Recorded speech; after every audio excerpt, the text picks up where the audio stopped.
تو چلیے آج ایک بہت ہی خاص سفر پر نکلتے ہیں پاکستان کے ان 6 شاندار مقامات کی طرف جو صرف پتھر اور عمارتیں نہیں بلکہ ہماری مشترکہ عالمی تاریخ کا حصہ ہیں۔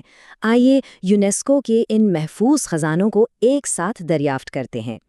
اچھا، سب سے پہلے تو یہ سوال ذہن میں آتا ہے کہ آخر یہ عالمی ورثہ ہوتا کیا ہے؟ تو دیکھیے، یہ یونیسکو کی طرف سے ایک خاص درجہ ہے، ایک اعزاز ہے جو دنیا بھر میں ان جگہوں کو دیا جاتا ہے جو پوری انسانیت کے لیے غیر معمولی ثقافتی یا تاریخی اہمیت رکھتی ہیں۔ ہم اپنا یہ سفر 3 حصوں میں تقسیم کریں گے۔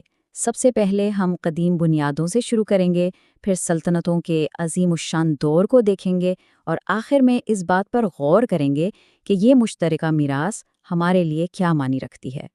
تو آئیے اپنے سفر کا آغاز کرتے ہیں ماضی کی گہرائیوں سے، ان جگہوں سے جو ہمیں ہزاروں سال پرانی تہذیبوں کی کہانیاں سناتی ہیں۔ ہماری پہلی منزل ہے سندھ میں واقع موئن-جو-دڑو۔ ذرا تصور کیجئے، ہم بات کر رہے ہیں تقریباً 2500 قبل مسیح کی، جب وادی سندھ کی تہذیب اپنے عروج پر تھی، اور یہ اس کا ایک بہت بڑا شہری مرکز تھا۔ یہ کوئی عام شہر نہیں تھا، بلکہ اپنے وقت کا ایک انجینئرنگ کا شاہکار تھا۔ مطلب وہاں منظم گلیاں تھیں، نکاسی آب کا ایک بہترین نظام تھا، یہاں تک کہ عوامی حمام بھی۔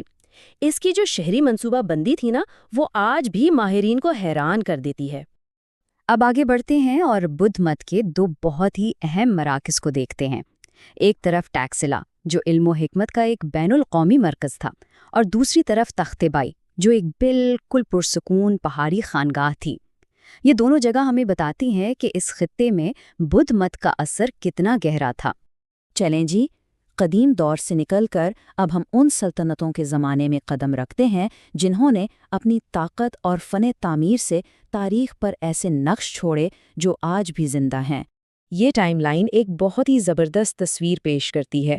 14ویں سے 18ویں صدی تک کیسے کیسے شاندار تعمیراتی کام ہوئے۔ روہتاس کا وہ مضبوط قلعہ، لاہور کے شاہی باغات اور مکلی کا وہ وسیع و عریض قبرستان، یہ سب اسی دور کی یادگاریں ہیں۔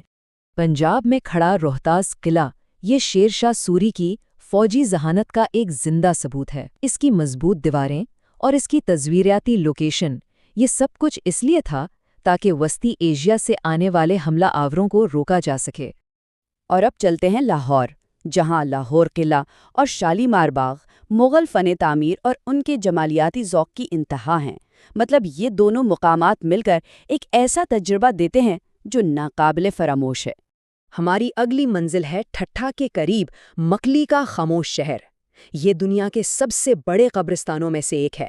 یہاں کا ہر مقبرہ، ہر پتھر سندھ کی صدیوں پرانی تاریخ کی ایک الگ ہی کہانی سناتا ہے۔ تو اب سوال یہ ہے کہ ان سب الگ الگ جگہوں میں، یعنی ایک قدیم شہر سے لے کر ایک قلعے اور ایک قبرستان تک، ان سب میں مشترک کیا ہے اور آج کے دور میں ان کی اہمیت کیا ہے؟ یہاں ان تمام مقامات کا ایک خلاصہ ہے۔ دیکھیے، موئن-جو-دڑو کی قدیم شہری منصوبہ بندی سے لے کر ٹیکسلا کی علمی روایت تک، اور روہتاس کی فوجی طاقت سے لے کر مغل باغات کی شان و شوکت تک، ہر مقام پاکستان کی تہذیبی گہرائی اور اس کے تنوع کا ایک منہ بولتا ثبوت ہے۔ تو آخر میں یہ سب اتنا اہم کیوں ہیں؟ بات یہ ہے کہ یہ صرف پرانی عمارتیں یا کھنڈرات نہیں ہیں، یہ ہمارے ماضی کے ساتھ ایک زندہ تعلق ہیں۔ یہ ہمیں یاد دلاتے ہیں کہ ہماری جڑیں کتنی گہری اور متنوع ہیں، اور یہ نہ صرف ہماری شناخت ہیں بلکہ پوری انسانیت کا مشترکہ ورثہ ہے۔ تو یہ سفر ہمیں ایک سوال کے ساتھ چھوڑ جاتا ہے۔ اگر یہ دیواریں، یہ پتھر، یہ مینار بول سکتے، تو ہمارے مشترکہ ماضی کی کون سی کہانیاں سناتے؟